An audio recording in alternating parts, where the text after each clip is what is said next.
Está partido el punto de vista, Roberto, entre quienes ayer celebraron la decisión de la Suprema Corte de Justicia y quieren decir, se acabó, el plan B está muerto. Y quienes también celebraron ayer la decisión de la Suprema Corte de Justicia y dicen, manejan un argumento parecido al que has expuesto aquí. Cuidado, falta lo más importante del presidente. Incluidos ellos. Hay razones para... Lo único que, en lo que sí insisto, es aguas, ¿eh? En los detalles está el diablo. No hay que cantar victoria. Bueno. ¿Qué tal, amigos? Gracias por sintonizar una emisión más de su canal Legión Vanguardia. Hoy estaremos hablando relacionado a la Suprema Corte de Justicia que votó para anular la primera parte del plan B de la reforma electoral. El secretario de Gobierno de la administración de Felipe Calderón y ex senador Roberto Gil asegura que por las declaraciones del presidente López Obrador dice que agradece que haya aceptado ese resolutivo. Sin embargo, asegura que no hay que cantar victoria porque falta la parte vinculada a lo que representa el INE, la cual es más complicado que sea frenada al no ser votada de la misma manera en el Congreso. Al respecto, Ciro Gómez Leiva, como siempre, ha sido un periodista de la derecha, un defensor de los neoliberales, suda frío, tiembla de miedo y grita a la oposición, no cantemos victoria. Así es, amigos y amigas. Está desesperado este hombre porque simple y sencillamente tiene aún la esperanza de que regresen estos angelitos neoliberales. Así que veamos la parte en donde este periodista y Roberto Gil hacen los comentarios respecto a los puntos medulares en cuanto a la segunda parte del plan B. Veamos. Por ejemplo, la primera plana de reforma, la nota principal, sepulta la Corte Plan B de López Obrador. Eso no es cierto. Falta una parte importantísima. Ayer decíamos, hablamos contigo para normar criterio, Manuel y yo, en la tarde, y tú nos decías, no hay que cantar victoria, falta todavía lo más importante del Plan B, y eso no ha sido anulado, eso no ha sido eliminado, eso no ha sido aniquilado. Roberto. Sí, en efecto. Déjame recoger una frase tuya, Ciro. Nuestra Corte de 11 en realidad es de 9. Sí. Y se necesitan 8 para poder anular, invalidar, dejar sin efectos el plan B en sus dos partes, en sus dos patas. Ayer la Corte invalidó por vicios en el procedimiento la primera parte del plan B, que tiene que ver con comunicación política, propaganda gubernamental. Así me gustaría referirme a ella. La segunda parte es la de la organización electoral, el destazamiento del INE, hacerlo chiquito e infuncional. Eso está pendiente de resolución. Son dos piezas legislativas distintas, que siguieron procedimientos legislativos distintos y que no necesariamente comparten los vicios del procedimiento que ayer la Corte detectó. Cuando digo que se necesitan 8 ministros, necesitamos construir una mayoría que detecte, que analice, que encuentre los mismos vicios que ayer encontró, que le dé la misma entidad, es decir, una entidad invalidante, una gravedad tal que impida poderle conceder validez a la ley, cuando el procedimiento no necesariamente fue el mismo. La Corte ayer dice, no tuvo suficiente tiempo la oposición para prepararse en el debate, para conocer lo que iba a votar de la primera parte, que es la defines como comunicación política o propaganda gubernamental. Eso es lo que se invalidó ayer. Ayer se invalidó. En la Cámara de Diputados específicamente se presentaron iniciativas, no se siguió el procedimiento ordinario que implica dictaminación en comisiones, sino inmediatamente se puso a votación y la oposición, dice el proyecto y la razón de la mayoría, no tuvo el tiempo suficiente para discutir. Hay un problema de publicación en gacetas, pero dice básicamente la parte de propaganda gubernamental, que es la que conoció ayer, no tuvo la oposición tiempo suficiente.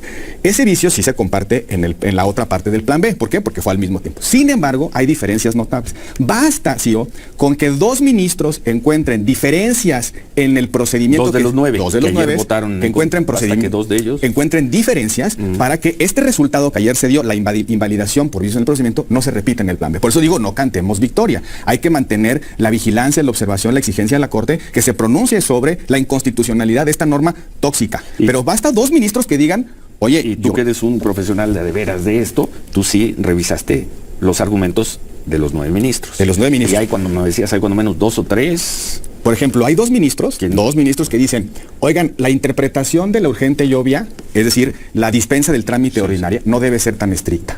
No se requiere una fundamentación y motivación reforzada. Un ministro dice, oigan, la prisa legislativa no necesariamente conduce a la invalidez. Sí. A las 10 de la noche se presentó las iniciativas, el plan B completo. A la 1 de la mañana se estaba votando la primera parte, propaganda gubernamental. A las 3 de la mañana se votó la segunda, organización electoral. ¿Esa diferencia de horas hace una diferencia en cuanto al conocimiento de la materia que se discutió? En la primera parte, propaganda gubernamental, la oposición sí participa. En la segunda parte, la oposición se sale. Puede alegar la oposición que se le cancelaron sus derechos de deliberación y de participación cuando se abstuvo de participar en esa discusión. La iniciativa de propaganda gubernamental se fue al Senado, del Senado regresó a la Cámara y pasó al Ejecutivo. La de organización electoral tuvo 2 vueltas, Ciro. Sí. Pasó de la Cámara al Senado, del Senado a la Cámara, por la famosa manzana envenenada de la cláusula de vida eterna. Y luego regresó Senado, y ahí se en el Senado. Que fue en febrero. En febrero. Se votó exactamente, aquí tengo la fecha, el 23 de febrero. Déjala ahí con esto. 22 de febrero. Victoria, tenemos que hacer un corte. Esos 2 ministros que hicieron esas consideraciones, creo que son el ministro Saldívar y el ministro Pardo Rebolledo. Con respecto a la interpretación de lo urgente y obvia. Y hay un ministro que dice que no encuentra violación en el trámite del Senado. El ministro Pardo dice, yo no encuentro violación en la parte de la comisión en el Senado. Hay muchas. A ver, vamos a reordenar todo esto. Además el ponente es distinto, ¿eh? Ojo, sí. Vamos a ver, sobre lo que acabas de decir, está partido el punto de vista, Roberto, entre quienes ayer celebraron la decisión de la Suprema Corte de Justicia y quieren decir, se acabó, el plan B está muerto, y quienes también celebraron ayer la decisión de la Suprema Corte de Justicia y dicen, manejan un argumento parecido al que has expuesto aquí. Cuidado, falta lo más importante.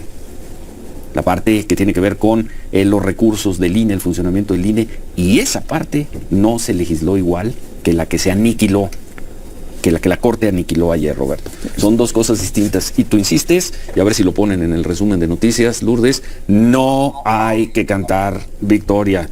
Se ganó una parte de la anulación del plan B, falta la más importante. Falta la más importante. ¿Es un buen resumen? Sí. Bueno, venga. No hay lealtad. Entonces, en este sentido, a la Corte le quedan pues poco más de 3 semanas para no meterse en el embrollo de tener que resolver sobre el fondo. Ahora, es probable, puede hoy darse... es 9 de mayo. Hoy es 9 de mayo. 20 días para que se acabe mayo. El ministro ponente, el ministro... Porque por cierto, debo decirlo con mucha claridad. Es un gran precedente, ¿eh? Lo que dice el ministro Pérez Dayán, ya hay que subrayarlo, es, oigan, el Parlamento sí es un órgano político, define sus propias reglas, tiene una dinámica política natural que implica cierta flexibilidad, pero lo que no puede ser es violar los procedimientos. Si violan los procedimientos de manera determinante, la ley, el resultado puede ser inválido. Lo vimos en la noche triste del Senado. Se atropellaron todos los procedimientos. Hace 2 viernes se atropellaron todos los procedimientos, se emitieron 20 leyes sin que hubiese la certeza, dice el proyecto, de la calidad democrática de la deliberación. Es un gran precedente. El Parlamento no es anarquía, pero cada producto legislativo, cada discusión, cada trámite tiene sus propias particularidades. No se repiten de manera automática. Los argumentos que ayer encontró la Suprema Corte no necesariamente generan ya la razón de invalidez de la segunda parte del plan B, ni tampoco generan un precedente siempre igual hacia los casos futuros. Habrá ya un estándar, como dice la Corte, de que si hay violaciones del procedimiento todo se puede caer. Veremos cómo se comportan las impugnaciones con respecto a la noche triste del Senado. Pero el precedente es importante.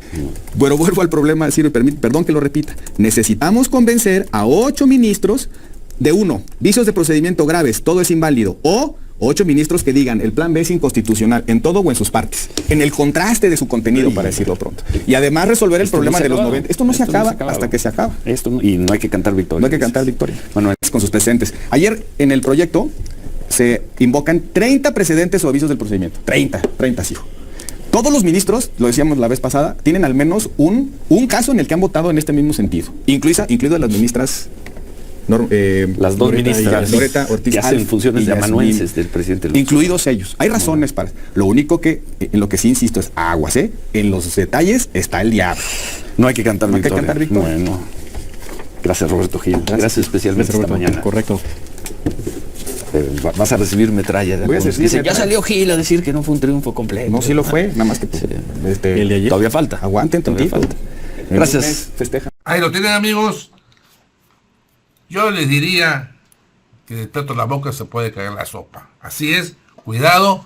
La parte importante de la segunda parte del plan B está lo relacionado al presupuesto. Quiere decir que pueden reducir mucho dinero a este organismo que prácticamente ha sido muy generoso en la parte económica, en la parte de los recursos, y lo que señala muy bien Ciro es que la oposición debe estar alerta, y que el hecho de que dice Roberto Gil de que la oposición no estuvo presente y abandonó la asamblea en la etapa del resolutivo y del dictamen del plan B, eso no justifica que sea inconstitucional esta segunda parte de la reforma. Entonces, esperemos cómo va a finalizar.